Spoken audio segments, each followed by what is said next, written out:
enroll in this webinar? And please, I want an interactive session. So yes, anyone?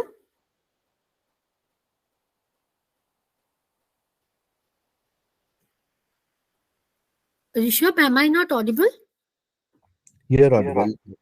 Okay. Nidhi, Sudha, Namrada, Bino, Vibhuti, please.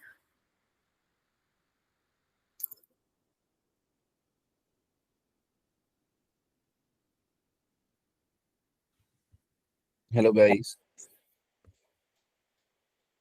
I don't think. So before, Yeah. before presenting my screen, I would like to know more about why did you all enroll in this webinar? Even you all can type it in the chat box. Not an issue. Yeah. Nidhi typed. Okay, let me check it. To know about grief counseling, okay. Anything else? Okay, majority will be coming on with this idea, grief counseling. So what is the difference between grief and trauma? As a counselor, I wanted to extend my service in the same. Wow. Okay, Namrata. So yes, what is the difference between a fine difference between grief and trauma?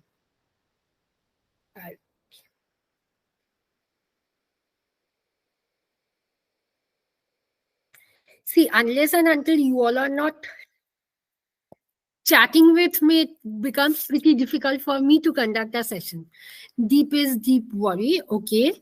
And then what is trauma?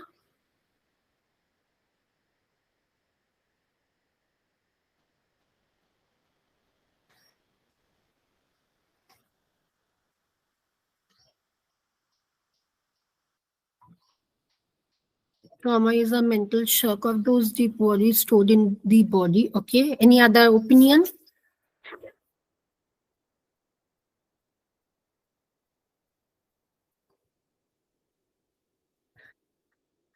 Then what is bereavement?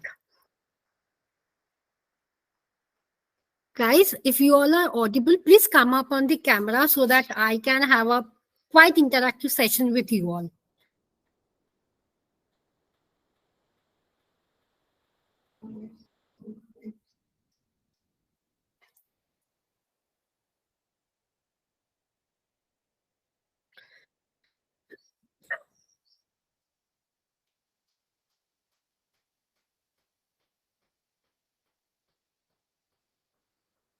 Am I audible? Rishabh? They are not responding, only Ramrata is. Okay, hi Vibhuti. Hi, good morning, ma'am. Good morning, good morning. So yes, my question is, what is the difference between grief and trauma?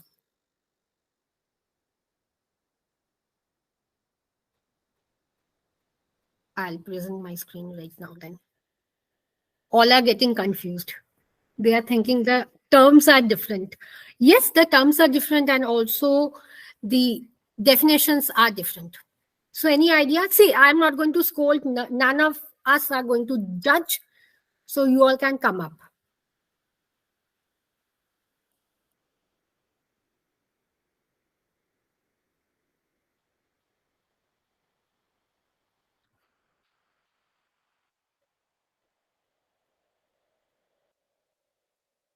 Anyone? Okay. So what exactly is grief? It's a natural response. We all have a process of grieving, right? Grief is timing. Okay. Anything else? Okay. Before getting all the questions, let me take up.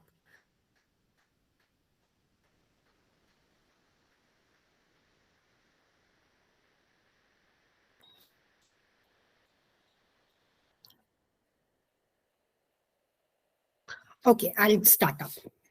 See, basically, grief is something which is a natural response to a big loss or a huge loss. And it can be a natural response to a small loss, even like losing your dog, losing a property, Like, for example, how can property be a grief? You have invested a huge amount, and right now you all are thinking that you can't get that PTM. Okay, so it's a natural response. And grief has so many symptoms, as in such a physical symptoms, emotional symptoms, and cognitive symptoms. Okay, do let me know if you all are not understanding. I'll give more of explanations. So grief is nothing, but it's very subjective. Like for me, it can be a very, I'm only crying. But for Rishabh, it can be he's crying out and also he's laughing. So it's very subjective. But what happens in grief, I'll come up to the definition of grief, bereavements, trauma. What happens exactly when you are grieving, you don't get any nightmares. The nightmares are very comforting. Like you are, if, for example, I had lost my friend, he was very close to me, for example. Now, whenever I'm sleeping, I am in a process of grief or I am in a stage of grief. Now, every night I'm seeing that we are talking, we are chatting, we are going for a party and anything else. So it's very comforting and it's very soothing, but also at the same time, it's on the sad spectrum that we are sad or I am sad. That is what grief is. Clear what exactly is grief? Okay. Next is what is trauma? Any idea what is trauma?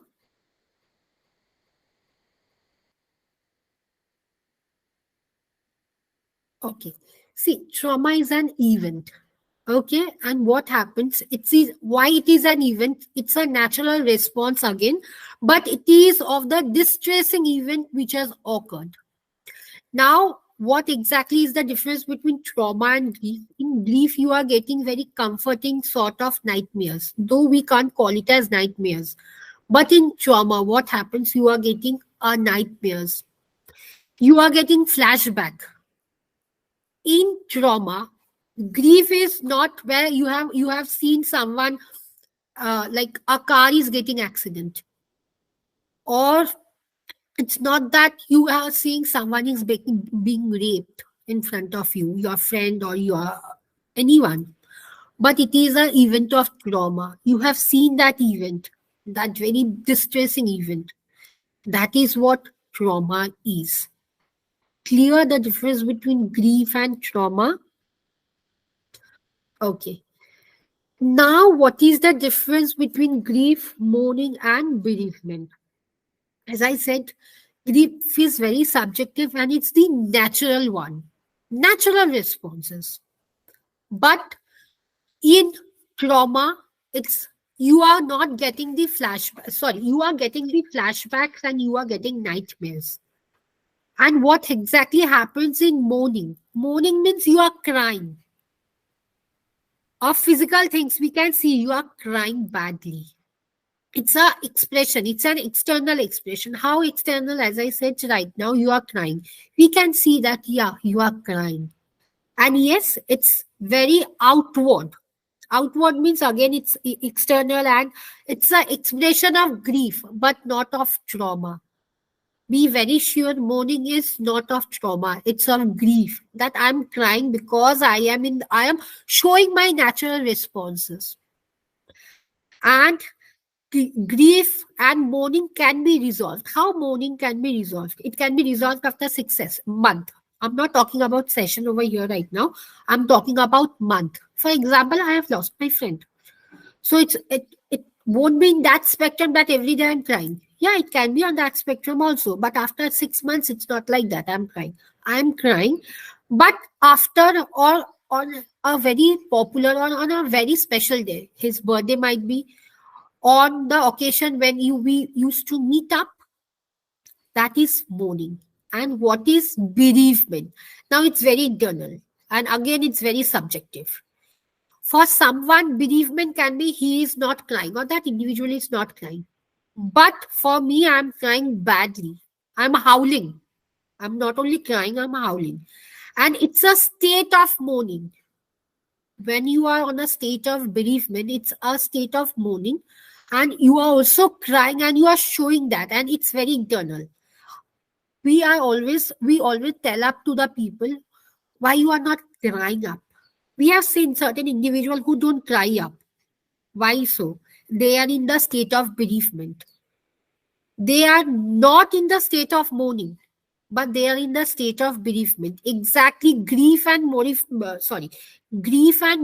equals to bereavement. So this were the clear or fine difference between grief, trauma, mourning, and bereavement. Any doubt till now?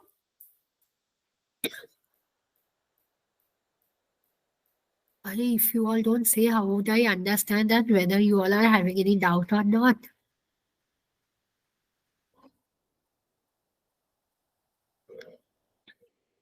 Guys, you need to speak up. That's where then only this session would be interactive, and then only we'll get to know that it's the all things are clear or not.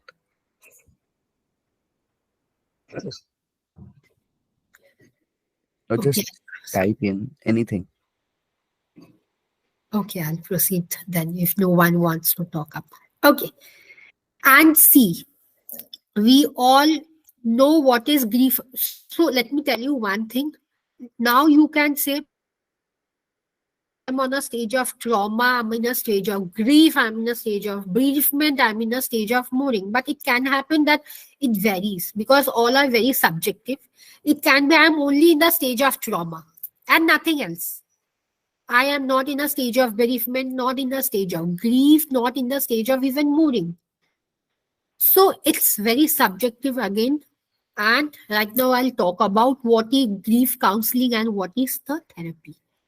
See, grief counselings, in a very clear word, if I have to say, even a counselor can do grief counseling. Now, who are the counselors? See, there is pretty debate about who are counselors, who are psychologists, who are clinical psychologists, who are rehabilitation psychologists. See, let me tell what are the spectrum and what is the difference between all of this.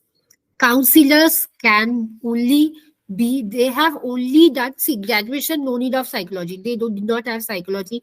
Even masters may did not have any psychology. But they did a 3 months course, 1 year diploma course, which are available everywhere right now online. So they did a PG diploma course, and right now they are the psychological counselor.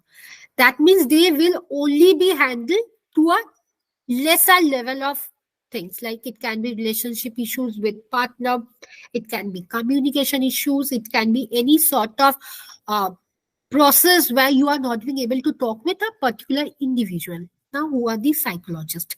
Psychologists, for them, they have to complete graduation, masters, and after that any diploma or PG diploma, and they are good to practice. So what happened? 5 years of knowledge they are having. Graduation 3 years, masters 2 years, all total 5 years. And who are the clinical psychologists? Clinical psychologists have to undergo a very rigorous training of MPhil. It's pretty difficult. Now, what happened? 3 years of graduation, 2 years of masters, and again 2 years of MPhil. Bus. But in that 2 years of MPhil, they are being put into they are being put into very hard limelights. They have to take up clinical cases, they have to file reports, they have to show the CRP, MFP, everything. And it's pretty difficult. And who are the rehabilitation psychologists? Graduation, masters, and a post-graduation rehabilitation degree. That is also RCI approved. Now, for grief counseling, you don't need to go to any clinical psychologist, you don't need to go to any rehabilitation psychologist or even counseling psychologist. Pretty good, you can also deal with certain counselors who are well equipped with all these things. But for therapy, it's a very specialization. There are so many therapies, CBT, REBT, SFBT. Only certain forms of clinical counseling psychologists, rehabilitation psychologists, and clinical psychologists are well equipped with all the therapy. But if I talk about counselors, they don't know what is REBT, they don't know what is CBT, what are the steps of CBT. And in counseling is very easy. You are talking and only vent out is happening.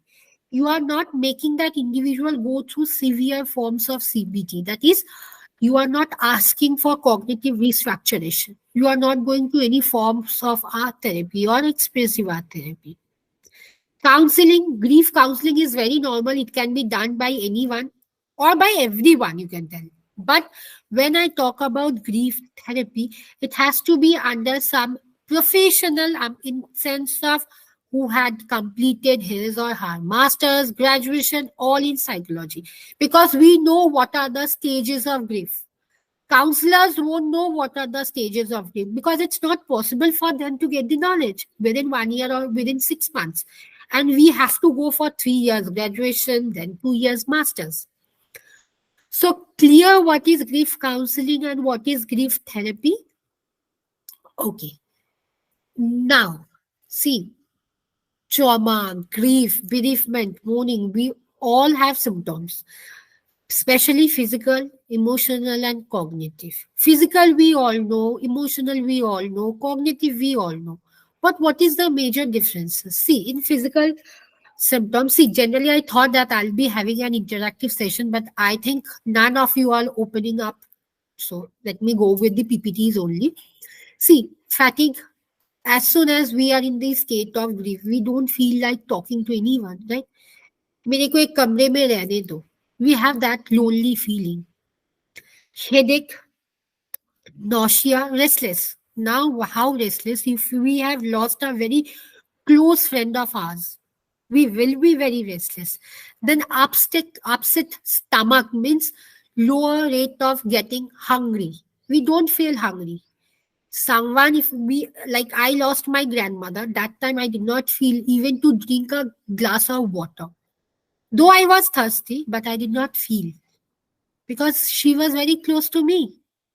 Heart palpitations, like something you can feel, but you are not being able to express, not only in physical symptoms, but in emotionally, but in cognitive also.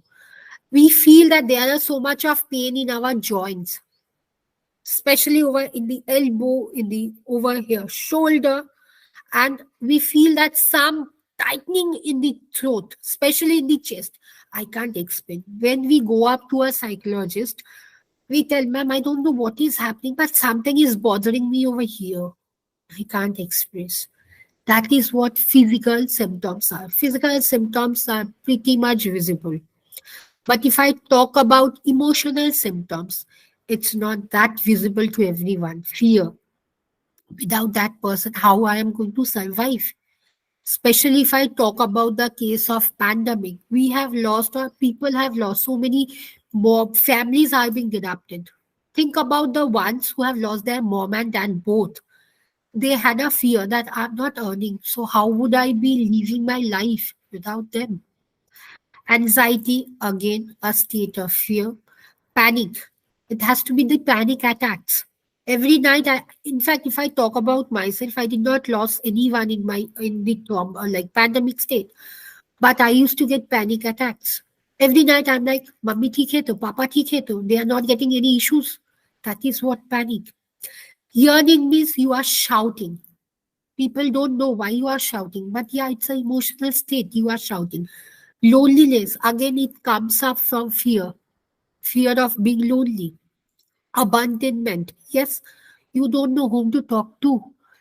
Vulnerability, now you get very anxious, you get very vulnerable. If someone say, please come here, talk to me, I don't want to talk, you shout at the top of your voice and they are like, why she's shouting? But they don't know what is the state which you are going through, whether you are in a state of denial, whether you are in a state of bargaining. Helpless, yes, we do feel helpless, that abhi kya hoga. So these are the emotional stages or emotional symptoms of grief. Now cognitive, you are shocked. Suddenly if you hear that you had lost your best friend, any form of accident or any form of natural death, you will be in a complete shock that, are kaisa hua? Today itself I saw, Vibhuti, I'm coming. Today itself or last night I had a chat at 1 p.m.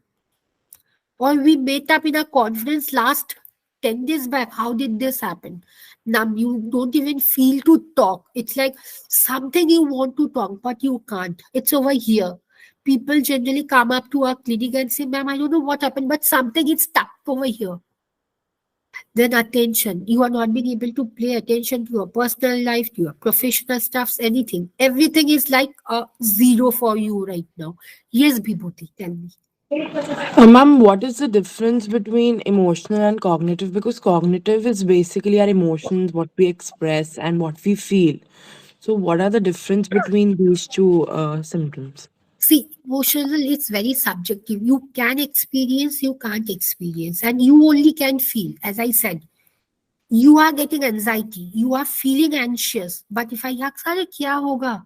It's nothing. But it's like I am not being able to understand, and you are not being able to communicate.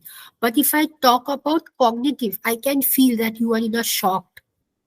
I can see that, yeah, something is bothering you. I can feel, if I am not talking as a perspective of therapist, but still I can feel. I know that, yeah, you have lost your friend. So I can feel that you are going through these stages. But cognitive and emotional means cognitive, others can feel that, yeah, you are in a shock.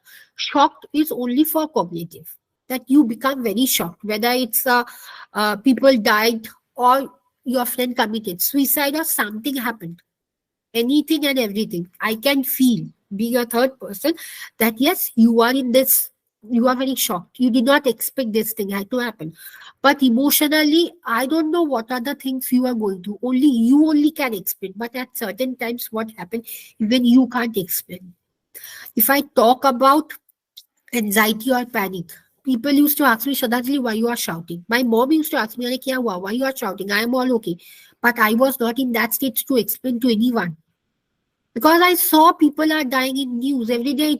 It was a very big thing for me that mummy papa theek hai to, even if I am earning, even if everything. But see, earning can't do the replacement for my mom and dad. It's very simple.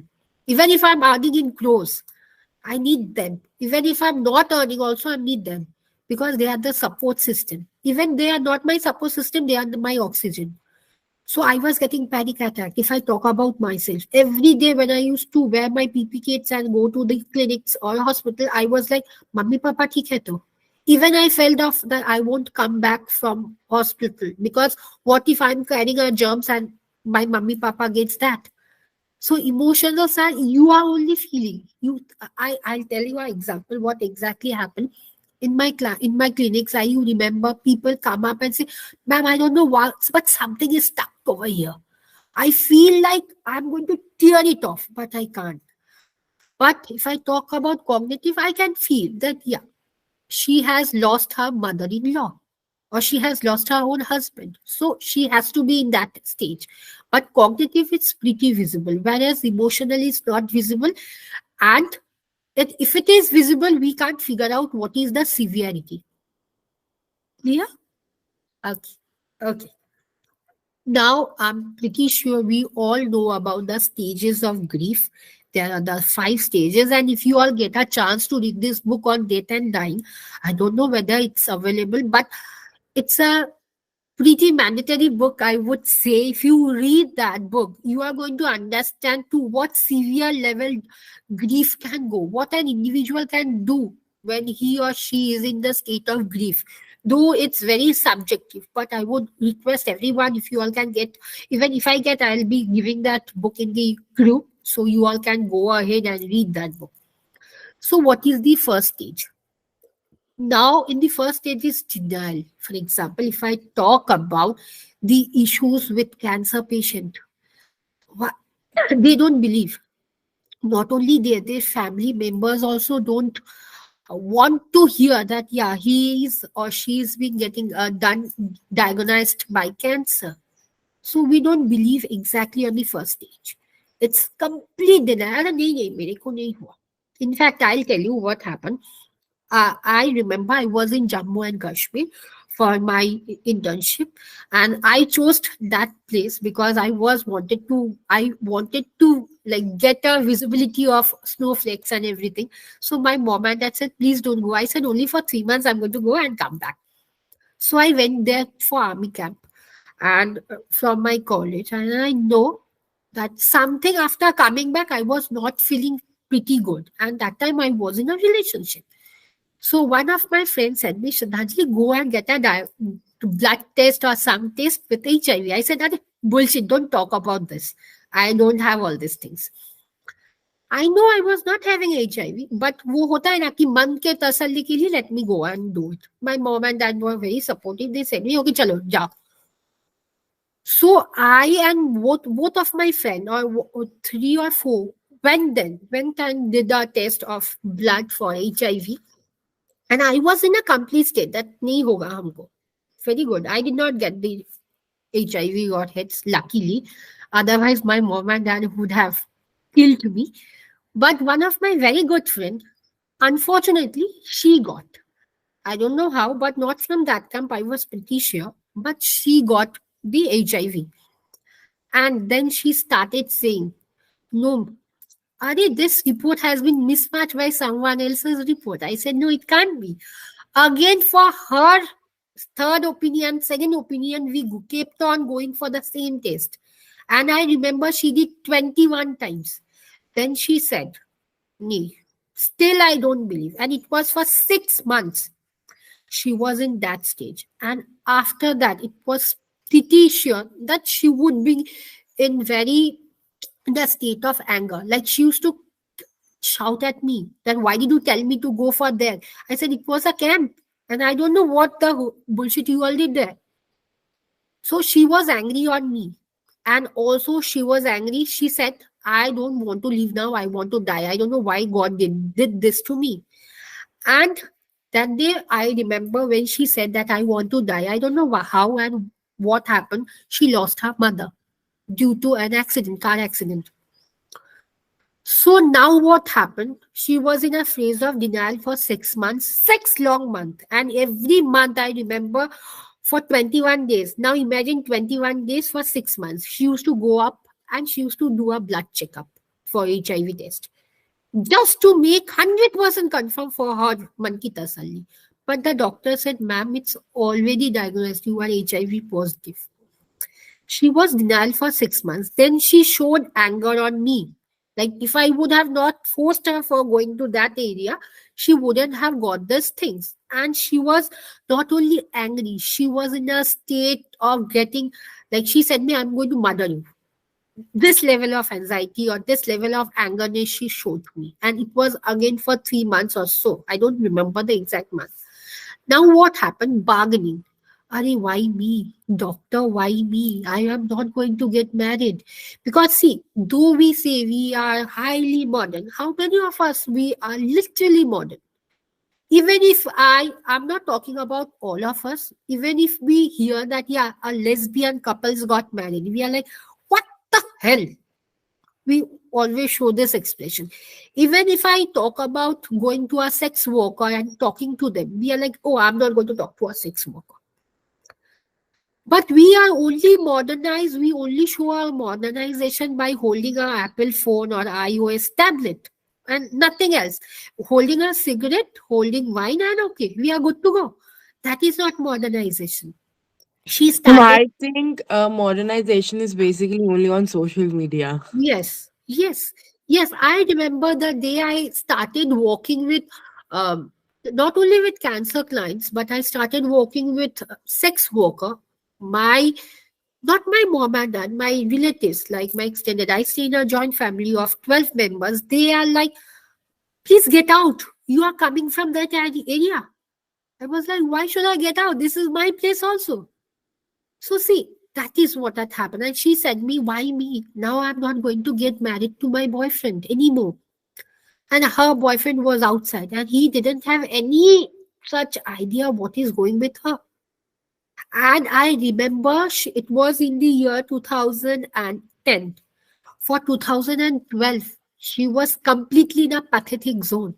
She said just the thing she uttered every day, why me? I'm not going to get married. I lost my mother due to this stupid HIV. And right now she said, please take me out. God, please, mere ko bhi le lo. to my mother. I don't want to live because she was not having a father. She lost her father when she was 3 days old. 3 days. And she was all alone in this whole pretty world. Now she started. What, I'm not going to get married? What if my boyfriend is going to tease me? What the society is going to tell me? They are going to call me by this nicknames. Yes, Vibhuti. Ma'am, she was already going through one grief, right? The HIV positive, and then next another comes a grief. तो वो stages दोबारा वापस से ऊपर जाएगी, right? हाँ, तो वो जाएगी. डबल ग्रीफ हो जाएगा एंड Yes, देन उसको ज्यादा वो होगा तो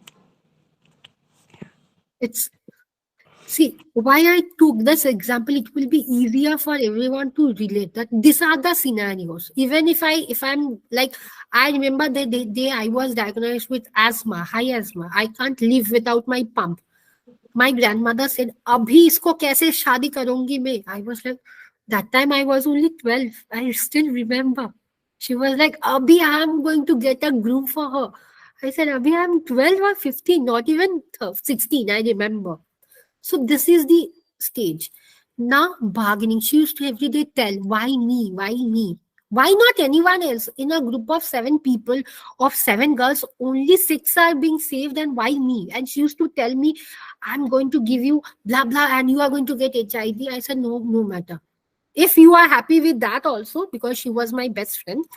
I said that if you are happy, give your HIV blood, whole blood to me. I'm going to carry for the rest of my life. I won't mind. So this was the bargaining stage for her. I can remember it was for 2 long years, and she was literally she locked herself. I remember for 1 month she had to lock herself because in her whole room she was all alone. In her whole house she was all alone. In her whole entire world she was all alone. So no one was there with her. And then comes depression. Yes, the day she locked ma'am, her. she must have had suicidal thoughts as well when she locked herself in room. Yes, So maybe after she one must, month. yeah, so maybe she must have tried something. Uh, uh, Child, I'll come. What did she Yeah. try and how was she? The day she locked her room, I remember that was my birthday, 19th May. So I was calling her constantly because that time we did not had iPhone, Android. It was a small the phone I called by the name of servant ka phone. Abhi jo hum log ka ghar wali like housemaid carry. And right now they are having iPhone. No worries. But that time there was only a keypad with small phone. And every day I remember we used to get 100 messages for free. So I was constantly calling her. I went to her. I did not had an idea. And rather we are a group of 20 individuals. We did not have idea. Her relatives said, "No, no, she went outside for tour." I said, "Went outside for tour?" That the day. After 1 month, I said, "No, something fishy is there." Because I can see the like veranda ka jo light hota hai, that was every day switching on and off. So who is there inside her room? So one of my friend, he was very strong. He said me, "Shraddhanjali, I have an idea. Let's broke that lock and key, and then we are going to get inside." I said it can be a risky also. We did not think of the second, and we did it. I said my mom and dad that yeah, we are going to do this, and it was only we were in second year. Then what exactly happened? We went, and I don't know, some foul smell was coming from entire house, but none of the like relatives or the societal members were aware of the smell. The moment we saw, we were hearing something, but we could not figure out kahan se aa raha hai. आवाज आ रही है, but kahan se? Then we saw she not only slit her list, she had like slit her vagina also. Like she wanted to die badly. And she was like that. She said me after that, when she was completely, said her like 2 hours or 3 hours. I don't even remember. She was senseless. That day when we took her to the hospital, the nearby hospital, I remember Dr. Ganura was there. Dr. Ganura said us that even if she would have survived, she would have gone into certain other phases. But yeah, we lost her in 2013. So, but what exactly happened? She not only was in depression for 1 long month, no therapy, no meditation, nothing. In fact, medicine zero. She tried to commit suicide and she did it. She was like, and not with blade, with knife, with that chopper knife. Still, I remember that phase. I could see everything very clearly still now. Then she accepted. After 2 years, she accepted in the year 2013. But in the year 2013, I lost my friend in my birthday itself, 19th May. It was just 1 year. So see, the day people, there are many individuals who do accept, because when I work with cancer client, I don't call them patient because I know my auntie is also diagnosed with cancer, breast cancer. And if I call her patient, she is like, please don't call me patient. I don't like. So I called everyone my client. And every cancer clients also accept. But they can't survive because trauma, grief is literally pathetic. Even let me tell you a very clear word. There are certain therapists who says that trauma will be getting removed. It won't come back. But trauma, grief doesn't get removed. It will be still inside your head. Because if when I am getting goosebumps, still now I can clearly remember her scene. Because I don't know why people claim, but it can't get eradicated. It won't be, yeah, it's just the fact you are getting new things to get adjusted to. But you, for example, if anyone of us would lose or our mother dies, if some therapists say, "Are nahi aayega," after 1 year you are going to completely forget your mother, it won't be on that spectrum. We are not going to forget. How bullshit we can forget our mother? It can't be. So what exactly happens? We get accustomed. What exactly happened with therapy? We get accustomed to certain ways of living. We always have in the back of the mind, if, but that if is not heavy on us.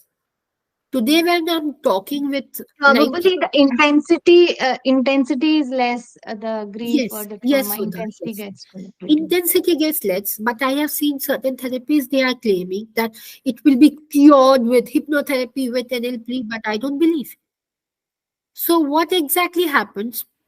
It's, we don't forget. What happens if the intensity is over here for 2 years, it becomes, but it's not like that it will be getting vanished. ऐसा नहीं होता है.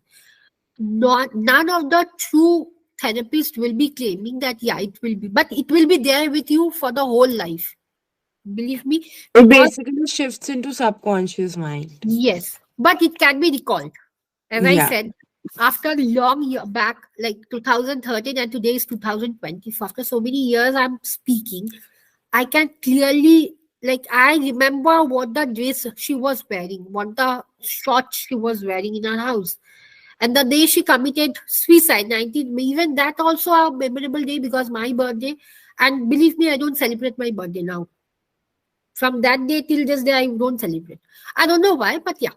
Okay, Namrata, so when yeah, it's a negative memory which has been stored.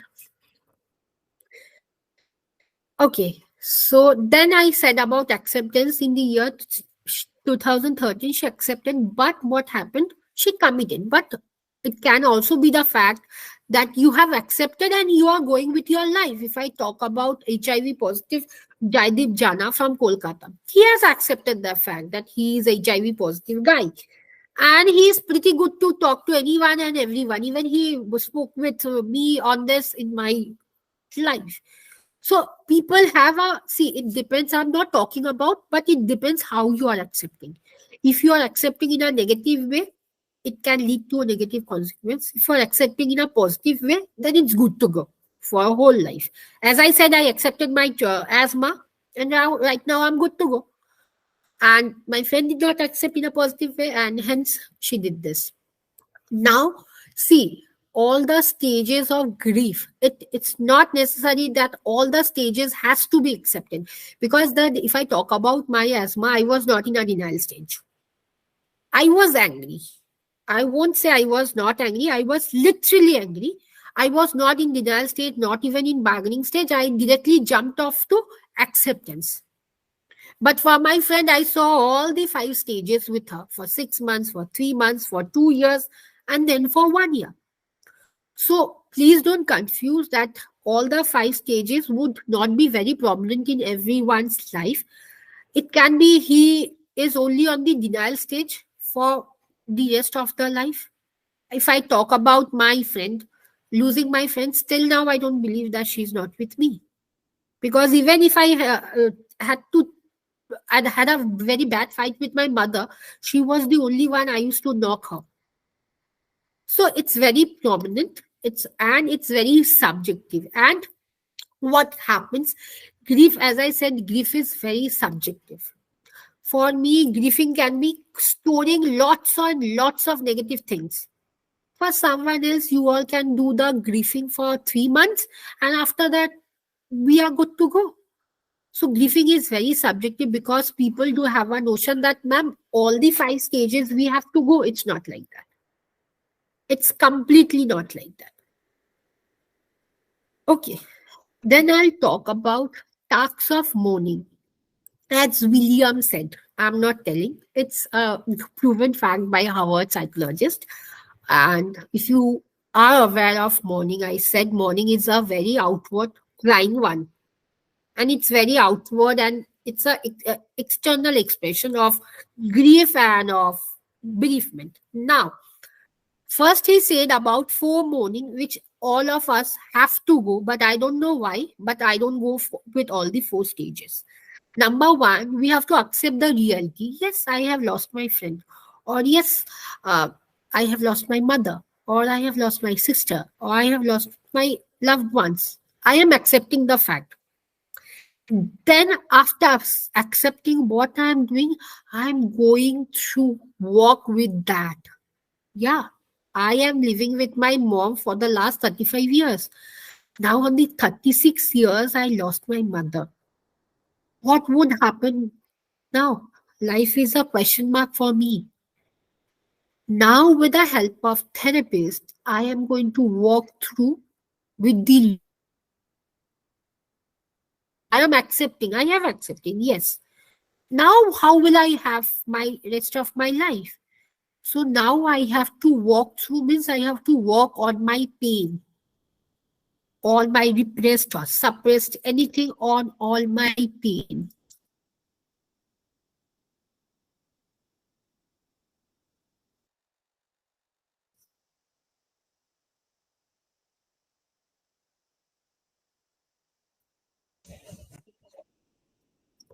And right now, what happens?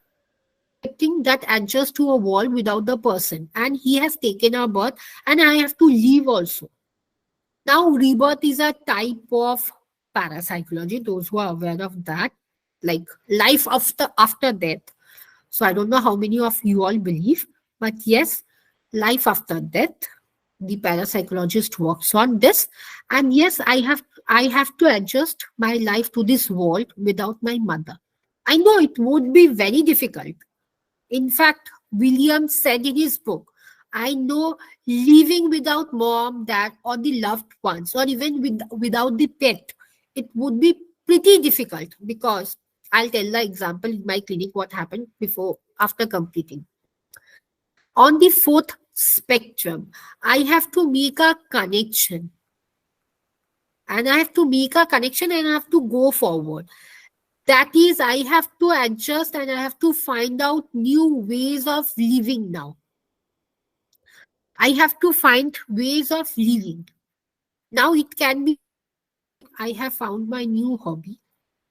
I can be, now I am a counseling psychologist. After that, I can take up my another profession of being a only teacher, leaving my OPD portions. So I have to make new connections, not only in my professional life, in my personal also. Now I'll tell you one thing, what happened. This was a client. He has lost, not in Corona, but after the pandemic, he lost his father, mother, wife, and 2 twins. All family was being smashed. Now he said me, ma'am, I accepted. Because after my twins was born, I don't know what happened. I accepted. Now I became very strong. I don't want to get married, but I need someone as a support system to whom at the end of the day I can go up and cry or vent out all my emotion without being judged. And he said me, I don't want to get married only for having my sexual well-being or sexual life very active. He said me, I'm going to take up pills, and he consulted a doctor, gynecologist, for working on his sexual life because he was high on libido. Whenever on the first day, I remember he came to my in the hospital, and he said one of the receptionists, "You are looking very sexy." After that, he was in a pill, now sexual pill for 3 months, and after 3 months, he got married to a orphan girl. The orphan girl got a shelter. But what was the task of mourning as per William? He had adjusted to the world. But still now, whenever he calls me up, he's like, ma'am, I can show the picture of my wife. I am showing the picture of my twins. And if they would have survived now, my twins would have been 6 months old. So he is remembering everything very clearly, but he has adjusted. He made a connection with, and he made on the fourth spectrum, he made a new connection with this girl only for the sake of getting a life partner, not also for having a sexual life. Because right now, if his wife is also touching like this, nothing is coming up. And even he said me that if my wife used to touch me like this before marriage, I used to get erections.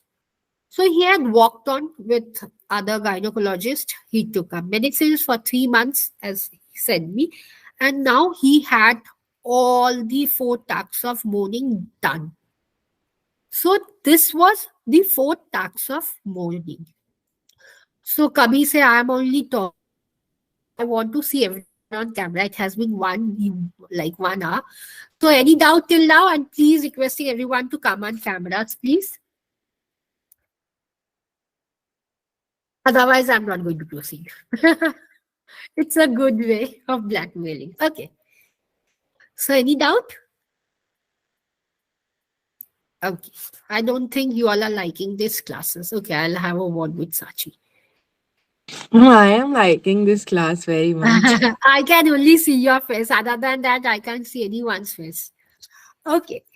Now, there are types of grief, and all the types of grief are being experienced by everyone. Every single individual. Every single. Well, the first one is cumulative grief. As I said, the name suggests cumulative means piling up. If I talk about I lost my grandmother, I lost my friend, I had a breakup with, there is another term called breakup grief I'm going to talk. But that was also a grief for me because it was 17 years old relationship. Grief of getting asthma, the grief of losing my own sister. So I have piles of emotion. Right now I can see Namrata. Yes. Hi. So see, I have piles of grief. Now, cumulative means you are piling up. You are repressing everything. If I talk about my professional grief, it's like I had to give my PhD exam for 5 times. On the 6th time, I cleared that. I got a chance to work with CID department, but it was 90% sure. But I had dengue and literally someone else took up the project. It was a long 6 months project. With anti-trafficking community, I got a chance. Again, I was diagnosed with malaria. Ye machhar mere ko nahi chhodega. Again, I got to work with the sex worker, but I don't know, something had happened. I had 103-degree fever, and it had, again, someone took up my project. So personally, professionally, all the emotions are getting piled up. And all these three, where the government, Banerjee. Luckily, I did not. So, see, cumulative griefs are those where you can also see individual with military walking in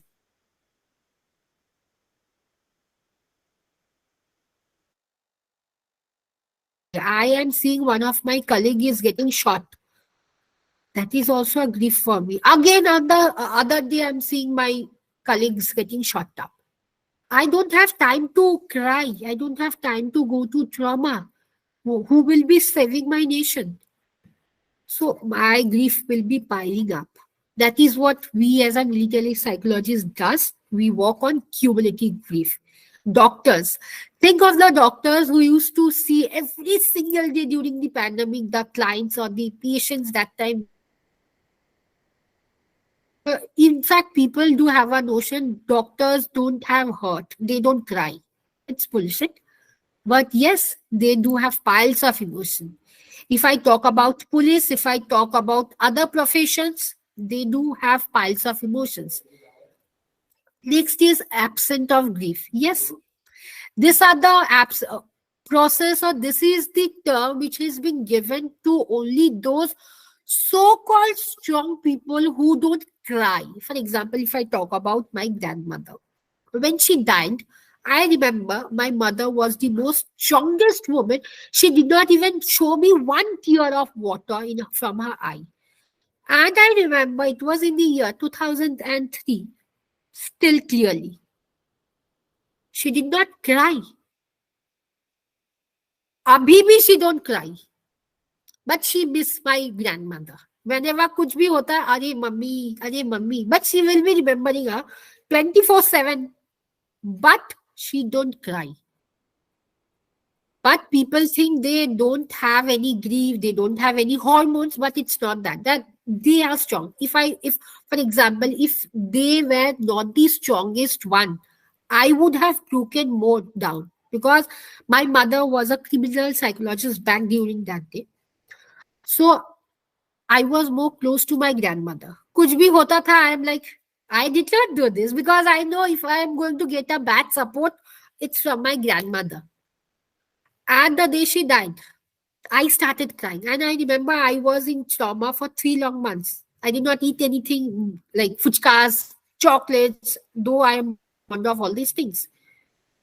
But when I saw my mother, she was strong. She is her daughter. She is not crying. I tried to be strong. So they are the ones. Absence grief are the ones who they think they don't have any emotions, they don't feel that someone is going, someone is dying, but they have to be very strong for the sake of others. She had to be strong not only for the sake of me, but also for the sake of my father and my grandfather. Because if we all used to start mourning, who is going to stop whom? So this is what absent grief is. Next is anticipatory grief. Now, as the name suggests, I'm going to give the PPT, don't worry.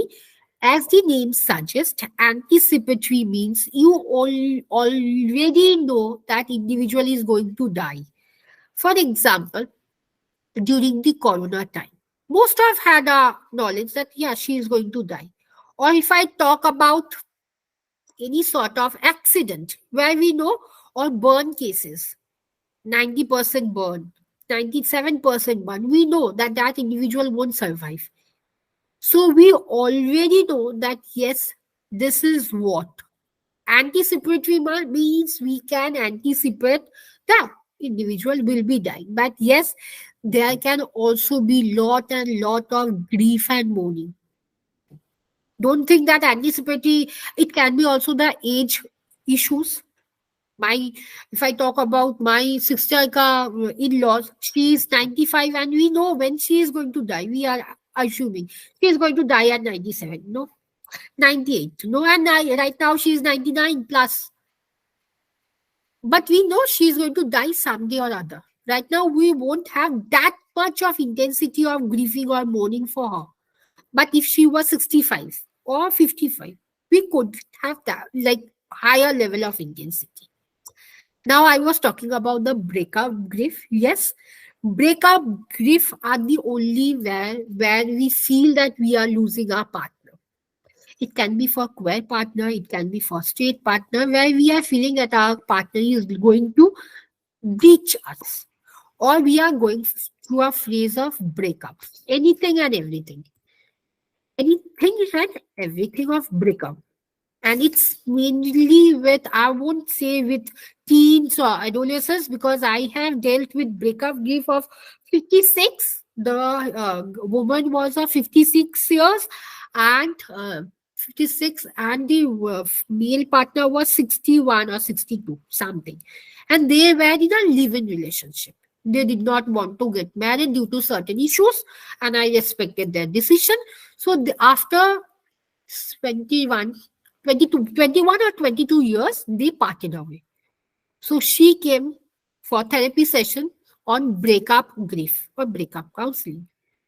So please don't think it's a new term, it's quite visible. So, and in breakup, what happens? You are pretty good to experience all the physical, all the emotional, all the cognitives. Because think it in this way, even if you are in a relationship with a partner with 1 week and you are getting highly close or cozy with that partner, after the 8th day, if the partner says tata, bye bye, you are like, please don't go, please don't leave. We generally be on that spectrum. I'm not talking about girls. I'm also talking about boys, because I have seen literally boys are crying badly. And in my clinic only, I have seen boys and girls are fighting. Boys are like, please don't leave me. And the girls say, please, I got a good guy more than you. So this is what breakup grief means, where you are breaking off with a relationship. Next is complicated grief. Complicated grief means you know the intensity, and but you don't know how to change. For example,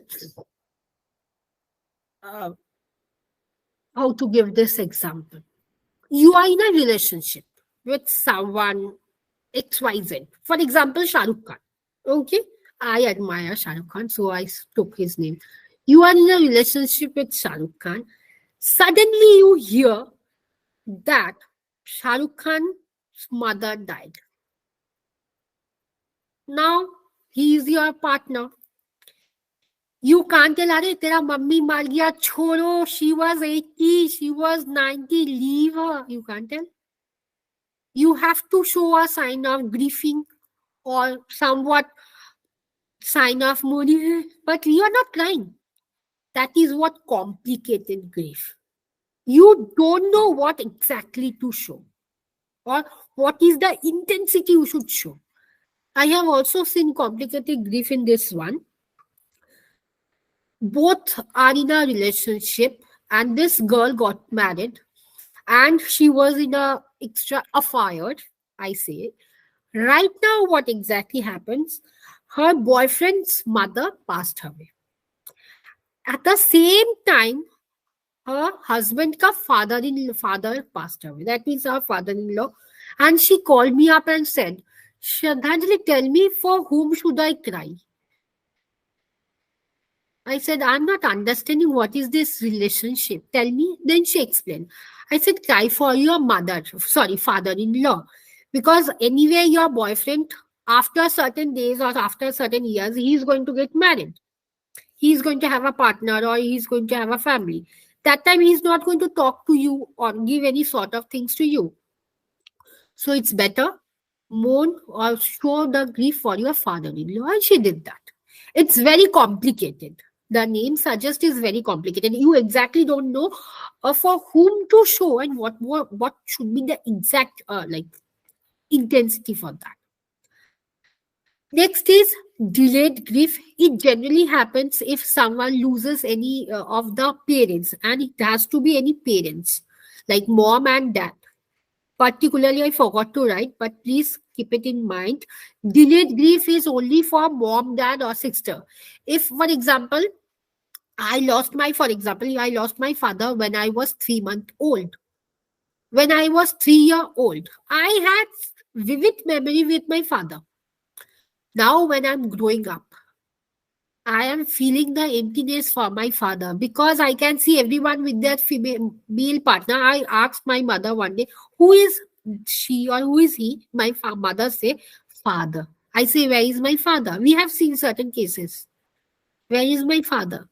Then, at a certain stipulated age, mothers explain, your father died away. Your father went to angels. But that is what delayed. Delayed means you are already delayed from doing the grief. And it's generally with mom, dad. Not with any sort of extended family, not with any sort of relatives, with friends, but mainly mother, father, and if any brother or sister, that too blood relationships happens. Okay. Next is this enfranchised grief. Oh, these are the grief which exactly happens where people doesn't accept you socially. For example, if I talk about losing your property, people are like, अरे क्या होगा, property तो गया है.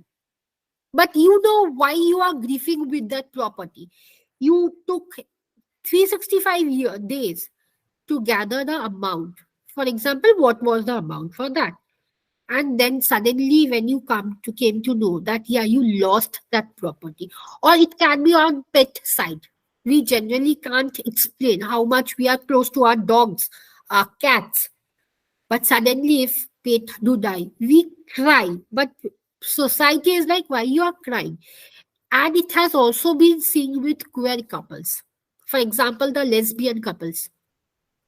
अरे your partner died, you are saying ये तो लड़की लड़की शादी हुआ था. अरे they do have this types of emotions. This is where you society don't accept. What is there to grieve? Tell me. Now honestly tell me, if you are losing your dog, people think you can buy your dog from market. Again, you can buy with the same amount and the same looking. Now you can't explain how much clothes you wear. Now, in fact, I do have this type of grief if I lose my pen. I know it's pretty stupid, but yes, it's happened. If I'm losing my pen, I'll start crying for one long day. So, but you can't explain why the plane was very close to you. Because that pen gave me success, or that pen gave me something of that sort. So it's pretty clear where you can't accept or where the society doesn't accept. And especially it's right now shown up with the queer couples, the lesbian, the transgender. Because I remember I have so many friends from trans community, and man, she was a like good classical dancer. No one could beat her, though she was a trans woman. I said her one day, "Mere ko sikha do." She was like, "No, I'm not going to show." But somewhere down the line, she committed suicide. And right now, I remember one of the therapists, she said me, "Honey, what is that to cry? She or he, tell me that." I said, she. So you can't explain why you are crying. You can't explain. Then is normal grief. As I said, as the name also suggests, normal means it's naturally you are crying for anyone and for everyone. Even if you hear that your relative who is saying beside you suddenly collapsed. No causes has been found, but you are crying for 5 long minutes or for 10 minutes. And it's normal to grieve. Okay, so I think this was an, oh no, one more is there. Secondary grief. I thought only I wrote 8. Okay, secondary grief is, for example, if I talk, I was grieving for grandmother, and I remember on 2023, I lost my Durga grandmother also. I lost my Durga grandmother. So I was losing my own grandmother, but I was also mourning for my Dusra, like Durga Rishtadar, extended grandmother. So that is secondary. When you are losing for your own loss, as well as you are losing for someone else's loss. Or it can be in this spectrum that you have lost your pet, and also that same day you have lost your best friend ka mother, or anyone or everyone. So that is secondary grief. So this were the 9 grief in total. So any doubt anywhere? Sudha, Nidhi, Preet Kamal. I think Preet Kamal did few workshops with me. I don't remember. Okay. Yes, Sudha. Yeah, this is anticipatory grief, where you anticipate that somebody may die and you start grieving. This could happen out of insecurity, like what if this happens, or what if my partner dies in an accident? Is this anticipatory, and how do Yes, you you come? are anticipating anything. See, Okay. I gave you the example. If I talk about the 90 years old lady, we know that she is going to die and she is having certain diseases. We know after 7 days or after 1 month she is going to die. It can also happen out of insecurity, as I was doing during the pandemic. What if my Yes. mother dies? What if I lose my mom and dad? So I was basically on the anticipatory grief only. So see, I gave you one example. Anticipatory can also be on the side that out of insecurity, out of fear. What if? We know that I know that right now I'm not going to lose my mother. But what if I lose my mother? We also have a fact like whenever we are going out, we think, what if a car hits us today and we die? We die. If we are talking about us, that is also anticipatory.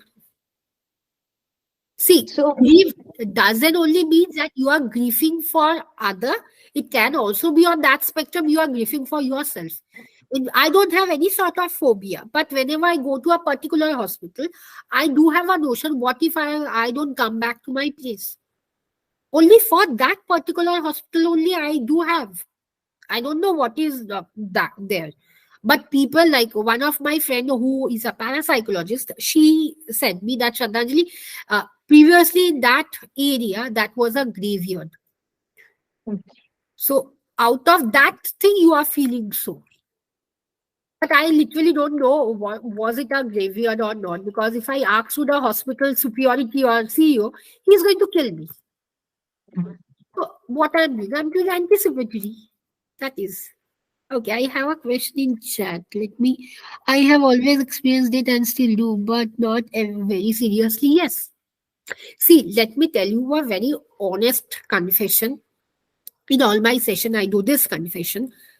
We are individual made out of blood and flesh. We all have all sorts of disorder.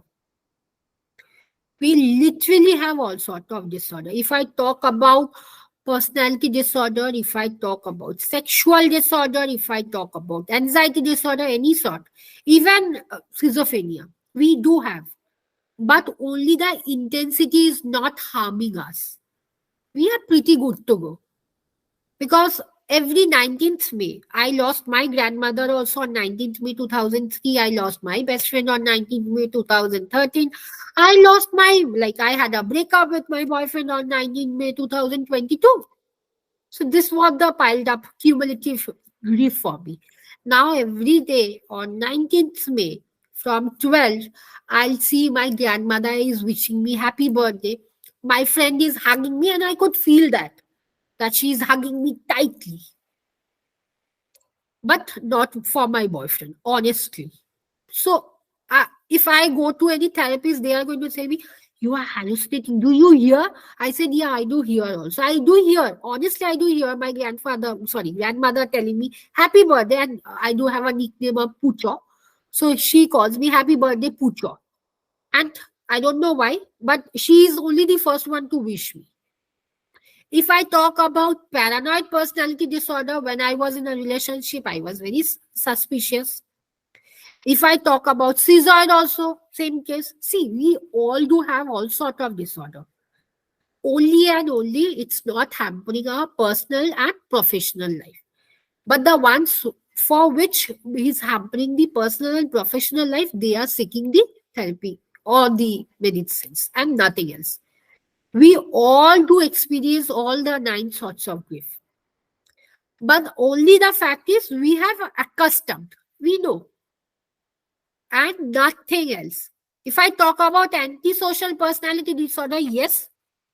One day when I heard that my boyfriend is having a relationship with one of my friends and who is a psychiatrist, I called her and I said, I'm going to murder you. And serious, I'm going to murder you.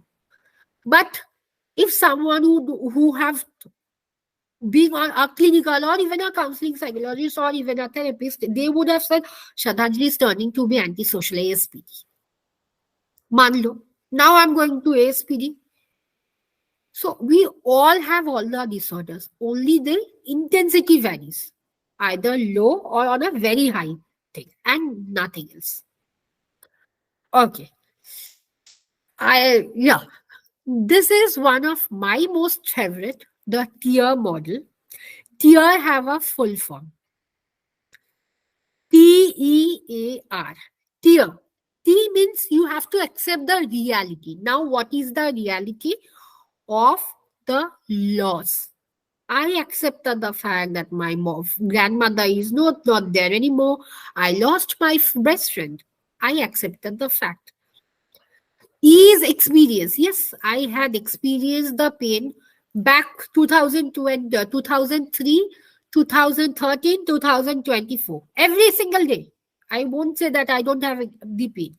Still now I do experience the pain. But what had happened?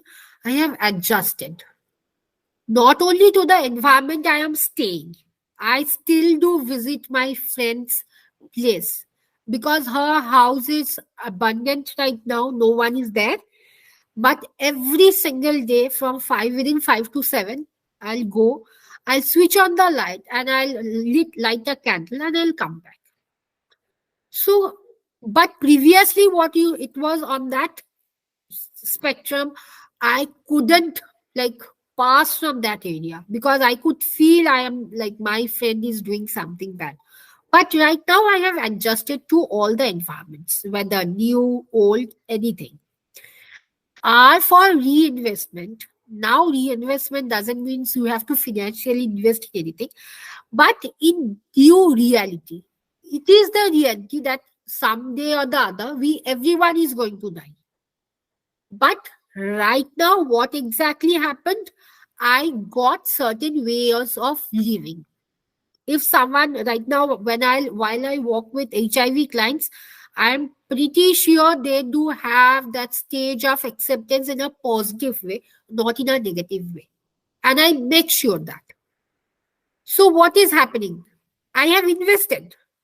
Now, where I have invested in a reinvestment formality, I lost my friend due to HIV only because she accepted the acceptance in a negative way. And what I did, I am doing that acceptance only in a positive way with all the HIV people.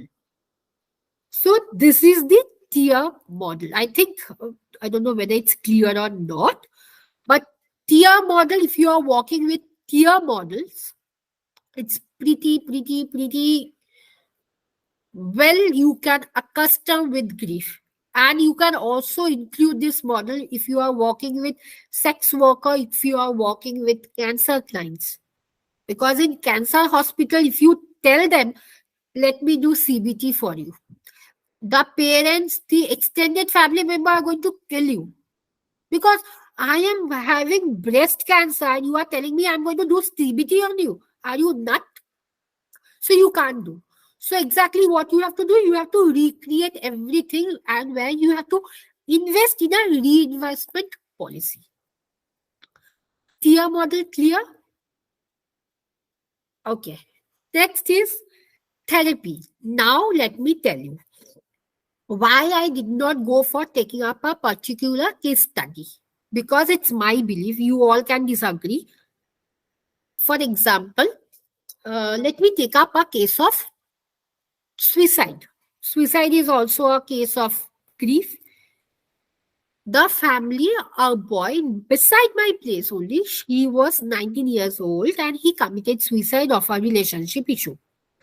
Now what happened? His mom that came to me that please start therapy, counseling, blah, blah, techniques with me. I did not do anything. For 1.5 months, I only said them, I'm not going to teach you anything. I'm not going to tell anything. Whatever you have. Because after 15 days, they came up to me. His son committed suicide. And after 15 days, after completing all the rituals, they came up to me. And for the second day or from third day, I can't start up any. It was my technique. What I did for 1 month, 15 days or 14 days, what I did, I was exactly listening to them. I did not write them. I did not do any sort of writing. I was only listening. And I remember from there they started healing because society was telling them, what sort of parenting did you give to your son? Because he was 19 years old. Now the question of parenting came from the society to their parents. Now what I did from the second day, or not from the second, after 1 month, 14 or 15 day, I said them, whatever, all this pent up emotion, please write in a letter. Because they said me, I don't want to forgive my son. And it was on the initial stage, it's very necessary to forgive him. Or for their own sake, for the sake of the parents. So what I did, write down, even if you want to write any sort of bad language in any languages, in any regional language, especially Bengali, they wanted, they wrote, I remember the mother wrote for 3 pages and father wrote for 15 pages. And then I said to tear them and take your son, them, and throw them in the dustbin. It didn't happen. All this forgiveness therapy, I remember it took 3 sessions for me. And then I started with CBT, a form of cognitive restructuring. Along with CBT, I went for art therapy. Not with expressive art therapy, I went for art therapy. With finger techniques. I used to give them a music and they used to draw. I did not give them any instruction. I used to give them acrylic paints and watercolor. And I used to say them, do whatever you like. And I remember I used to give them white pages. Bus. And they used to do anything and everything. And especially for 10 session, I remember for color, like for art therapy, they took 10 sessions. For 9 session, it was all black. All black and only one sort of yellow color, white color, yellow color, white color. On the 10th session, they drew a big sun, which was their ray of hope. So this was my intervention, or I did this in this technique. Other therapy can start on the second session with any sort of other therapy. From first session only, they can start with art therapy or CBT, because we as a therapist, we do have unique therapies. Because when I work, I try to combine all the therapies. Because for me, honestly, CBT don't work. When I lost my friend, I was under the treatment of Paramita Mitra Bhomik, and she said me, Shradhanjali, I'll start CBT with you. I know you know CBT. I said, please don't go CBT with me. Don't do CBT. Nothing is going to happen. Because I wanted to express. For me, EAT was there, expressive art therapy. So we as a therapist, let me be very clear that we have to take it in our way. Because we are not sure that who will be accepting what form of technique. In the year 2003, when my grandmother died, as my mother was a criminal psychologist, she knowed everything. I was like, psychology kya hai? I did not know anything. She took me to a clinic, like a psychiatrist hospital, apart from medicine. She used to talk with me. I gave the doctor's name, talking doctor. And that time I was very small. And I used to carry my talking parrot. I used to tell whatever I can't tell loudly, I used to tell the talking parrot, and the talking parrot used to utter in sessions. It was her uniqueness. She gave me the permission to bring my talking parrot with her. Now, while I walk, if it's for child, if you are doing any trauma therapy for child, you can also combine play therapy.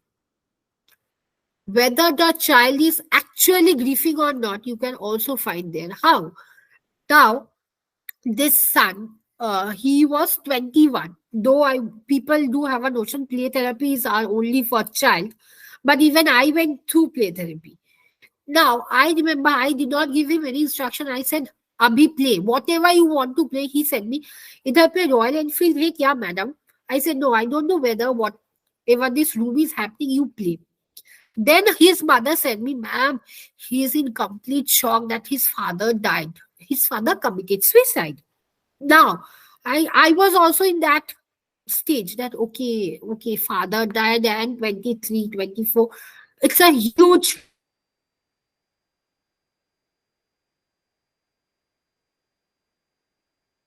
loss for him. So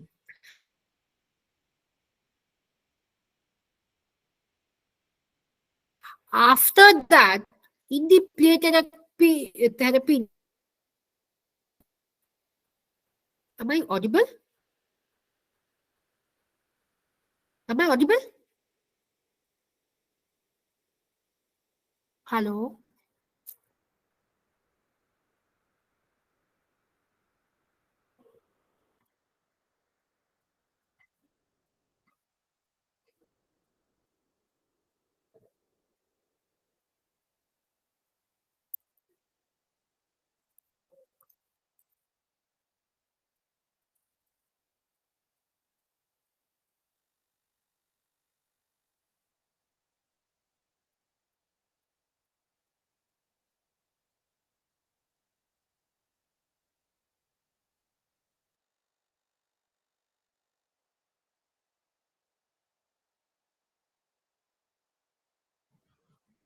Hello.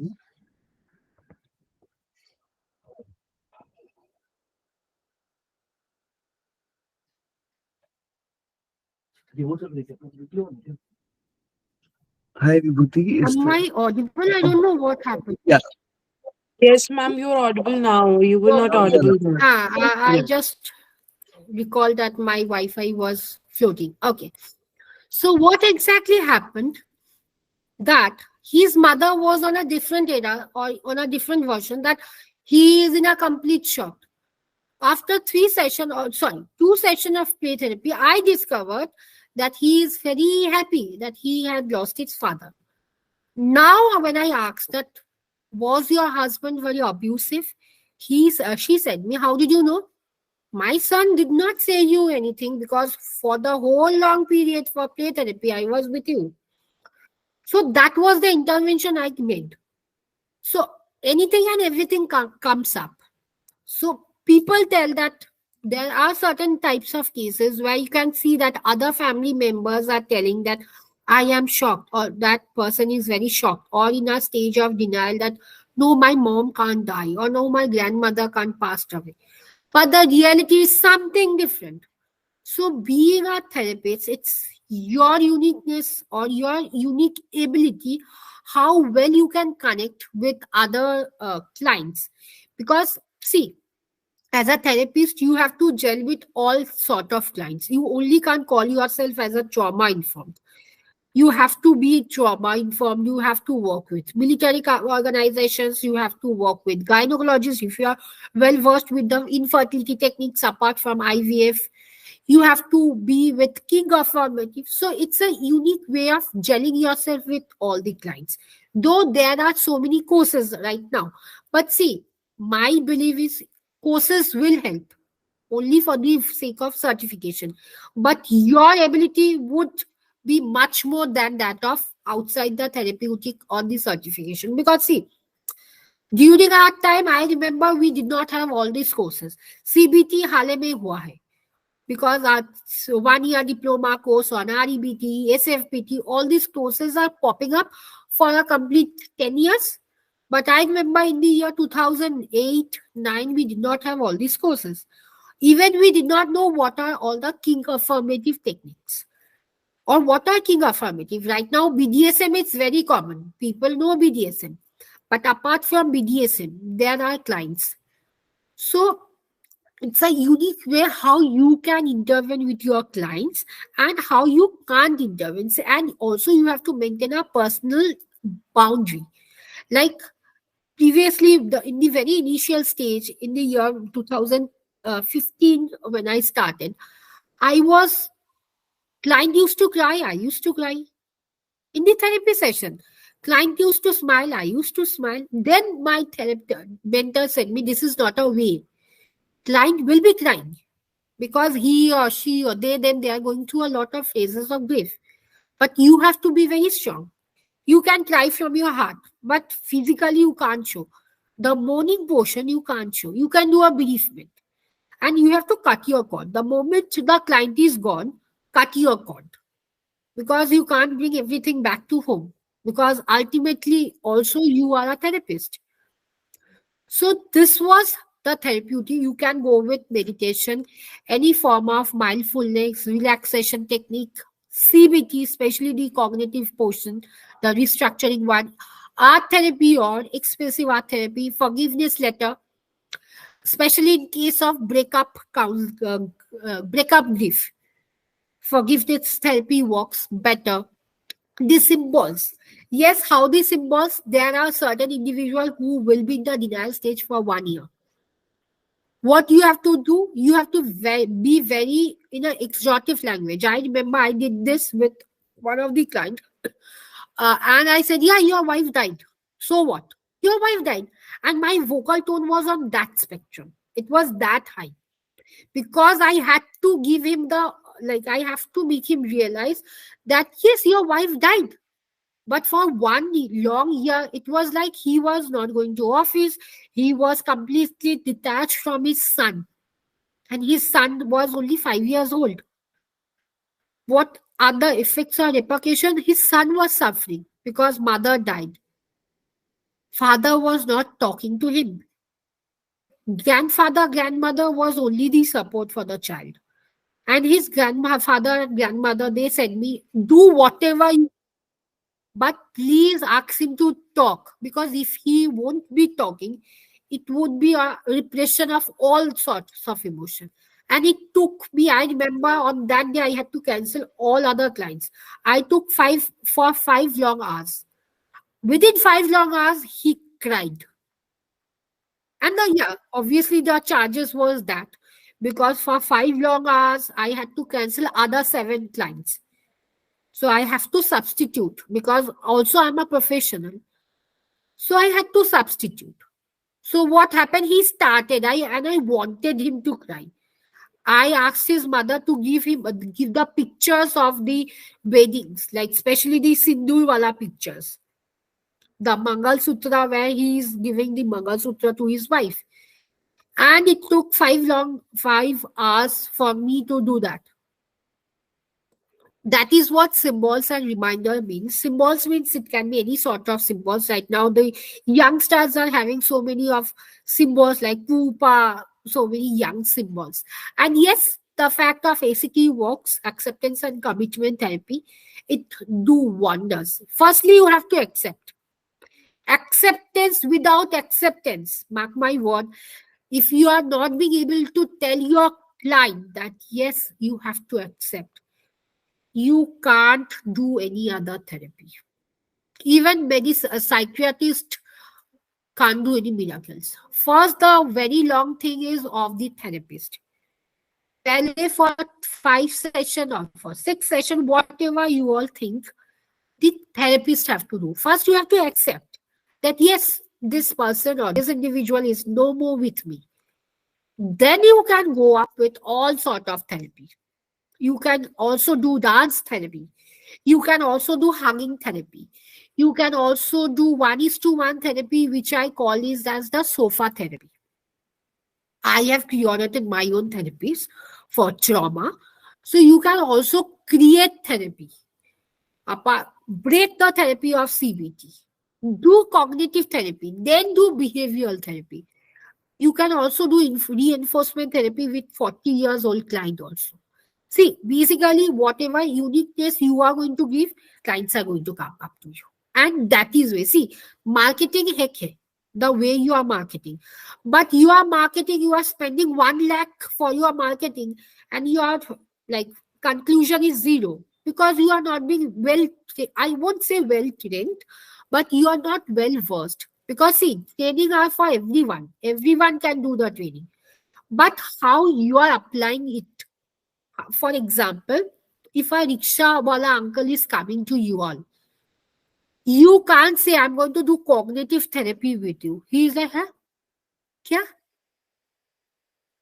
For a corporate session, if you are going for a webinar on cognitive therapy, sorry, but trauma therapy, you are going for breakup word. They are going to say, "Arey, she is a consultant. She is teaching us like a AMA Auto Union Association."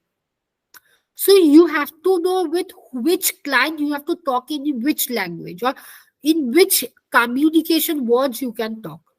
I remember the very first day my teacher gave me the opportunity to conduct a webinar on schizophrenia, and it was of the Toto Union Association. I said hallucination, delusion. I spoke about delusion of persecution. They were like, "Ma'am, samajh mein nahi aaya." After one long hour, they are saying me, "Ma'am, samajh mein nahi aaya." Then my teacher said me, "Sradhanjali, you are wrong from the initial thing only. Because the way you explain, your PPT was good, your explanation was good, but they won't be knowing everything." So you have to know your client. You have to know not only your client, the cultural background from which he is coming, the age, and what sort of languages he tells.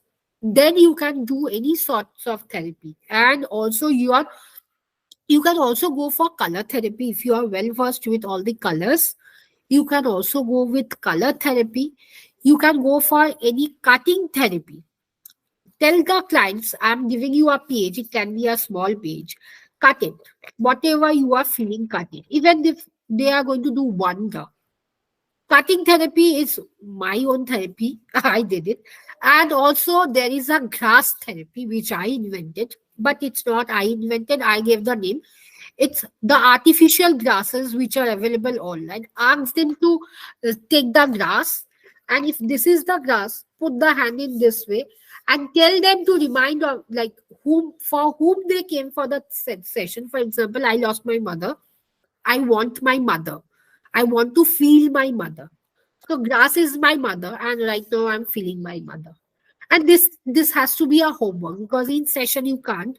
So these are the homeworks. You can go for various worksheets where exactly you can find out, not in the initial stage but after 3-4 session, whether the client is actually grieving or not. Because parents, when they are coming with child, they say they are grieving, but it can be on this spectrum they are not grieving, rather they are happy. And yes, there has to be a consent form, because everything you can't tell the parents also. It can be on that spectrum that the client is saying something. So you have to make a consent form. In a disclaimer, you have to write that these other things I'm not supposed to tell. I can only tell few, but with my own words. I can tell exactly what. And yes, for your own like I would say own learning purpose, but yes, for your own benefits, in your diary you can pen it down. And what exactly I do, I don't remember by faces or by name. I take up the signature and I pen it down that yeah, this, because after, let it be after 1 month he is coming. He is not supposed to narrate for one long session what happened, because it can be on a spectrum that I forgot, or we as a therapist we get so many clients, it has to be that we will forget. So client won't be on that side that okay, you forgot my story. You are not, because client is only on this spectrum that uh, if you are forgetting my story, that means you are not a good therapist. So when the client is coming, ensure that you are going to the like short write up which you took it as a note for your own benefit, and then you can do anything. Time is all yours, therapy room is all yours. And yes, good to go with all the therapies and anything. Okay. So now I'm going to talk about what exactly is ACT, acceptance and commitment therapy, how you can inculcate. Number one is you have to tell them their own values. We all do have certain values.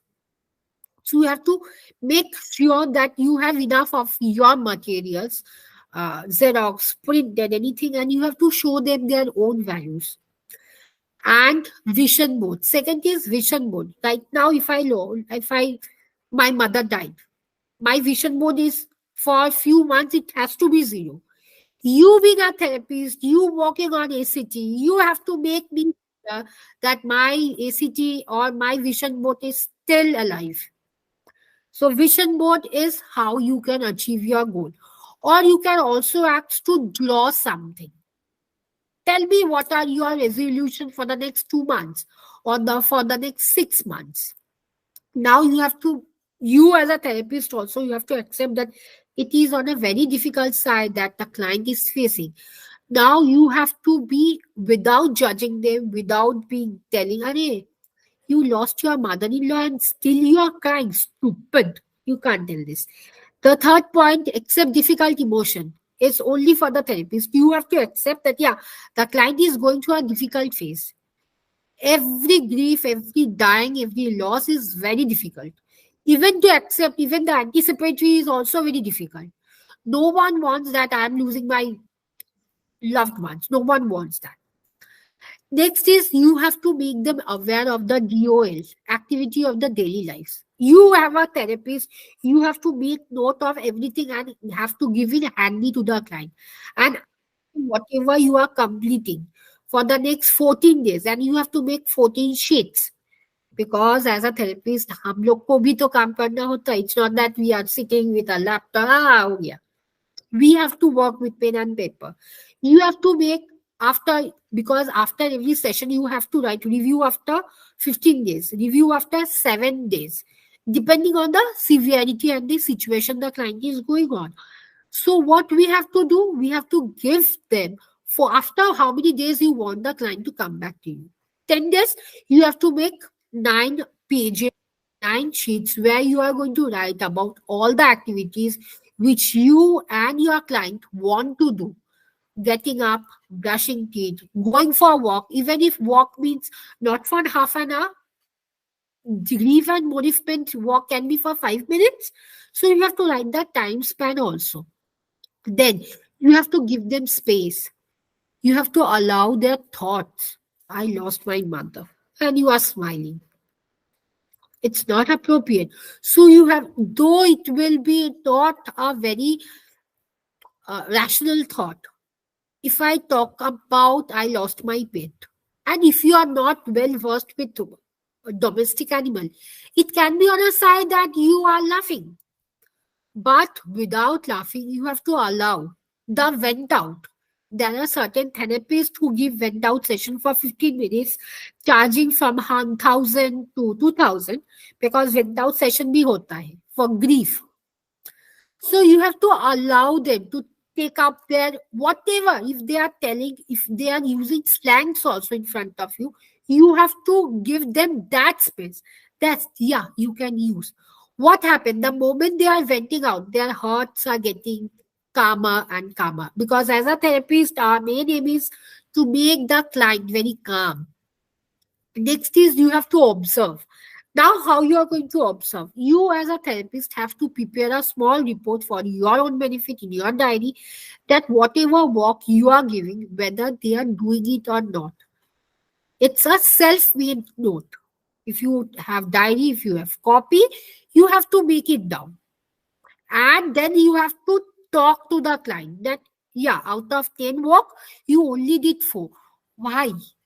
Tell me. And yes, obviously keeping in mind about your voice, your empathetic skills, your way of using your hand, leg, head, everything. You have to take in consideration of all the body language you are showing.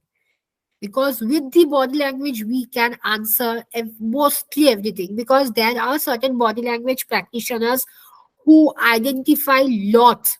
If I talk about criminals, they are, if you take about the Suchetana Seth case, she was pretty sure that she did not murder her own son.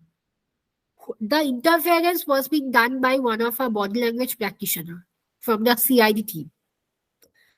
So, see, when a client is coming to you, and as everything is right now available in Wikipedia or Google, they know everything.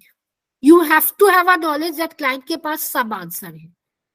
But they come for a sake of own benefit. In fact, I remember I did a EAT workshop with a corporate on the main mudda was on trauma, and along with that I have to do with EAT, and that topic was also being suggested by me. So I did, it was only for 45 minutes, but I still urged to do it for 1 hour.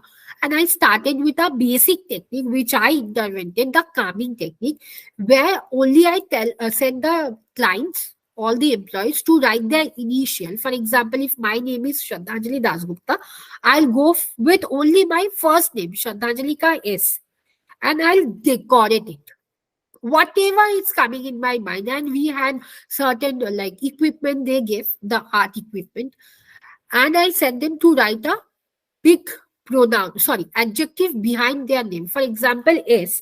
With S I did strength. With other it can be B. If someone's name starts with B, it can be bold. So he said me, what the name you said, ma'am? I said it's my way of calming, to get more closer with you. He said me, it's not a calming technique, it's a welcoming technique. I said, okay. Then I realized, when I asked the client that, how do you know that? He said me, okay, instead of answering your question, let me show you. And he opened up everything and he showed me a big PDF in mobile. I was pretty shocked, because it's not possible for us as a therapist to remember all the names of activity. We only know this activity can be done with this activity can be done with this. So I said, okay, fine. So sorry, I did a huge mistake. So as a therapist, you also have to be very grounded, because there are certain therapists who thinks that I am clinical, I am rehabilitation, I am counseling. That means mere ko sab pata hai. No. You somewhere down the line, if you feel you did something mistake, you have to say sorry. Sorry is not giving you 1 CR, but the moment you tell sorry, something is generated from the other individuals. So there they can realize that, yeah, she is very honest. And then clients can come up to you. It's not only the fact that you can only do OPDs on sessions. You can also conduct webinars with others, because after everything, I generally say that, see, you can inculcate all these things in your session with your clients. But what if it can be on a spectrum that you are not getting a client on grief? Now you can't tell your client that, hey, grief karo, let me start whatever I read. You can't tell them. So what you can do, what are the other options? You can conduct sessions. You can conduct session on your own. You can even you can conduct live session, Instagram live, Facebook live with other consultants. So that what happens, whatever you know, might be the other person knows more than you, 1% more than you, or even it can be on that level that 1% less than you. So exchange of knowledge, because it's not possible for every day, because there are upgradations of therapy every single day. So whatever we read in, I remember I read ICD 9. Right now I know ICD 11. I read DSM 4. Right now I saw my students are doing DSM 5 also. And even I have to study. So that is the thing. See, after people say we don't have this work, no one have a clap of work every day. But you have to spare time with your own self. Whatever you are learning, whatever you are knowing, it's not necessary every day you have to inculcate all the thing in your therapy session. Go for writing. And yes, one thing I forgot, you can also go for journaling. Tell the individual to write whatever unsaid words are there. For example, if I talk about breakup grief, for 1 long year, I was in a relationship, for example, and my partner left me. There are so many things which I wanted to convey, but before that, he left me. Now what? I want to say something, but I can't say. So better write it down. And there are certain clients who don't prefer burning the write-ups. So tell them, no, not an issue. Take a ear gas balloon, put, like, if this is a paper, fold it, whatever writings you are writing it down, fold it in a smaller bits. Please don't write your name, because pata nahi wo balloon kahan pe kiske mathe pe jayega. And put the balloon and blow it. Think the individual is reading. See, therapy can be done accordingly. No rules are there that you have to do CBT only for grief. I don't know. Honestly, I don't know. I do all other modalities, especially the art therapy or any sort of expressive art therapy, and especially I do forgiveness therapy or the sofa therapy. What exactly happens in sofa therapy? This is if this is my sofa or the client sofa, I'll take another sofa, 3 to 4 sofa, and I'll put the pictures. I'll ask the client, obviously, because I won't have that time to take out the pictures or the printout, to bring like snaps, pictures, and I'll keep everything. And I'll mark Monday, Wednesday, Friday, January, February. If it is a big room, if I'm doing in a multi hospital, because if it is in a polyclinic, ये possible नहीं होगा. So with a smaller version we can do. In a big room, if you are doing, put it January, February, March. Work on 3 months, work on 2 months. Tell what are the pent up emotion you wanted to tell in the month of January. But unfortunately, due to your workload, you can't. Or due to she passed away or he passed away, you can't. What happens? They feel that, yeah, right now I'm feeling very low, very calm. But this could also be done in form of writing. But take it in this way. There are clients who don't want to write. There are clients. So therapy can be modified. Therapy can be customized only if you all want to. No rules are there again that yes, you have to customize. You have to follow this rule. Sasi, I did not give any rule as of now. You can customize in your own way. And yes, you are good to go. And yes, in fact, there are clients who come up with other comorbid conditions. For example, pulling of the hairs, trichotillomania. Now, you have to identify what you want to work with first. You want to work on grief, you want to work on trichotillomania. Because the moment she's crying or he's crying, pulling one here, pulling one here, pulling one here, this side is going bald. No hairs. So you have to figure it out whether the intensity the client is saying, what intensity you want, or you want to work in a combined session. I have also seen clients, they are coming with grief. Along with grief, they are doing certain sort of practices of BDSM.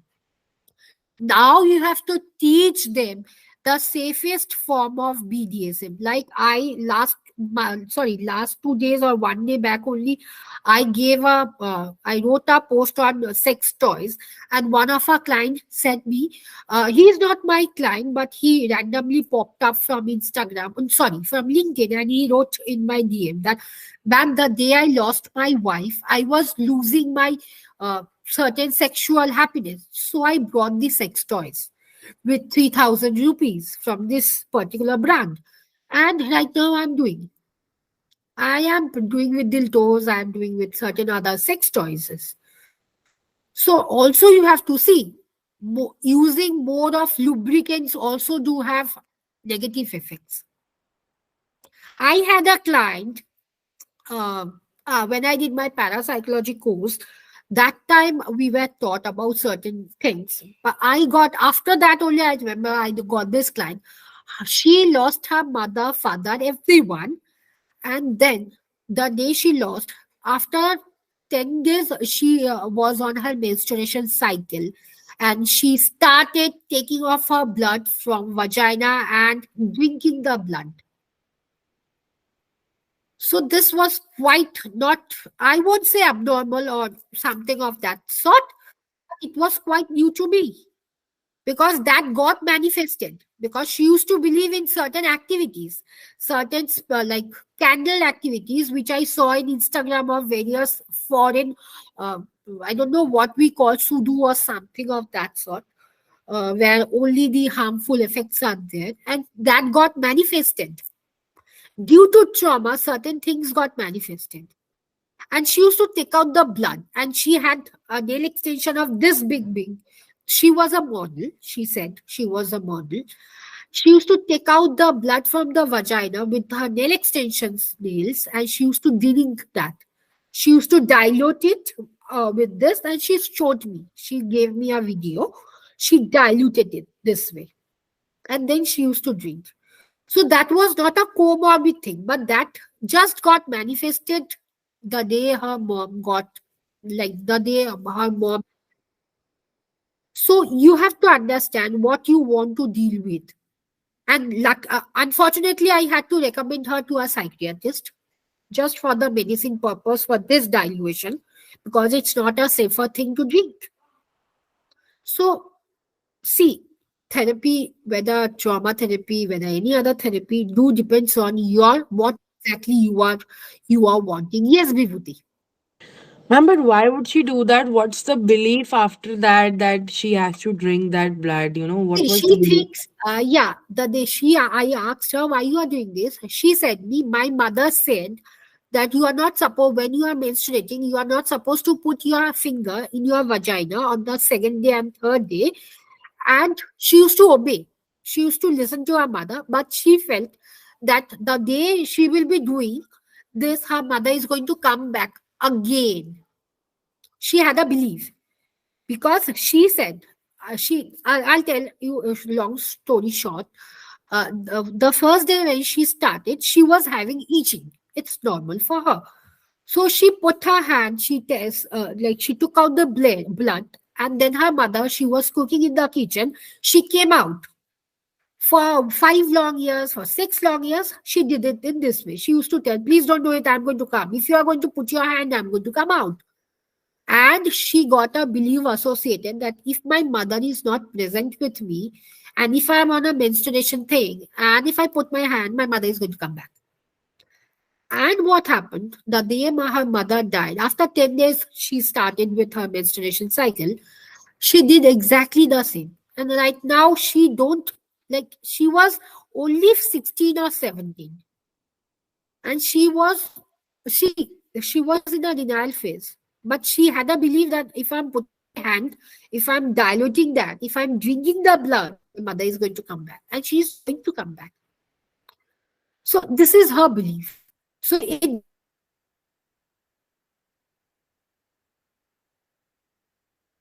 got just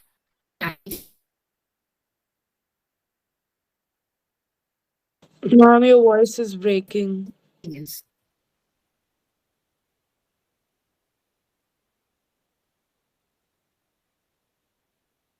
Ma'am, you were not audible. Yeah, I guess. Let me contact. Give me.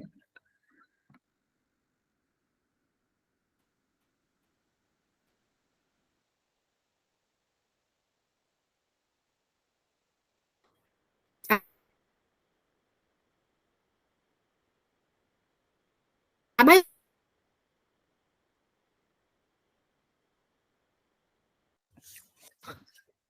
Yeah, Sradhanjali, you're not audible correctly. am I audible right now? Am I audible? Yeah, now yeah. Yes, ma'am. Okay, I think I'm audible. You are listening me? Yes, ma'am. Okay, yeah. Today my neck is irritating me a lot. Okay, so this was the end of slide. So yes, any questions?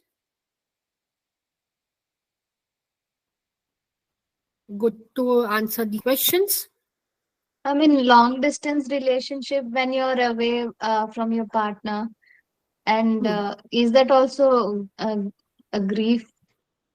Yes. See, you are So, not getting the partner physically. That is a physical mm, grief. You are not getting your partner. So it's a sort of physical grief. so how do you go about it?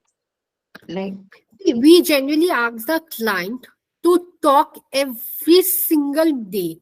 Like what I generally do is I ask my client to talk every single day. Because it happens that we don't have a time to talk from Monday to Sunday. We don't actually have. So what we advise is either you talk every single day, or if you are not talking, do voice notes. Because if you are traveling, sending a voice note. Because typing also sometimes it becomes very difficult. typing. Okay. So voice note, or you can write up letters. For example, January 1, you are writing this letter at 12 a.m. January 1, you are writing this letter at 4 p.m. January 1, you are writing this letter at 8:30 p.m. And stick it for January almost 29 to 30. हो ही जाएगा. If you are writing for every day, piled it up. The day he is coming or the moment you are getting to meet, not virtually, but physically, you can touch like this, give them the letter. Tell him to read it loudly so that you can hear. And the moment you are hearing, your oxytocin get increased. And also your dopamine get increased. And what happens? You know that yes, now he is reading my book. Or right now he is reading everything, whatever I wanted. Okay. Thank Anything you. else? Okay.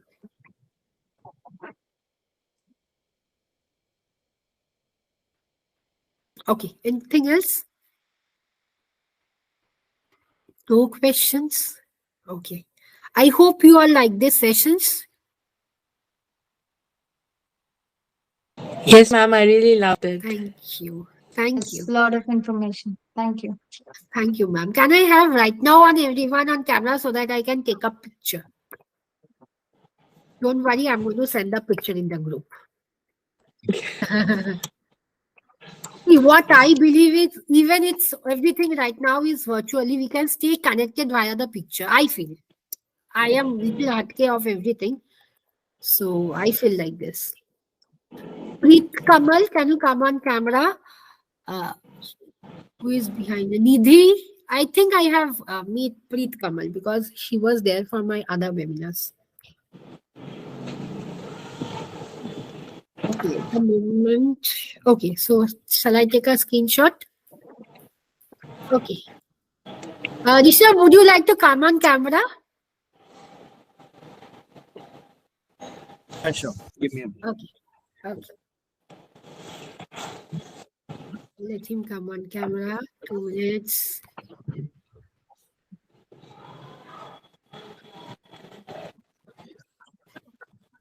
Okay. So taking the screenshot. Smile, please. Okay, taken a beautiful screenshot. So I'm going to give this PPT in the group. You all can go through. Even if you are finding, you can write it in the group. I will be there to answer, and Sachi is also there to answer. So I hope to see you all tomorrow. Yes, ma'am. Thank you so much. Thank you so much. Thank See you. you all tomorrow. Thank you. Bye-bye. Thank you. See you, ma'am. Yeah, bye.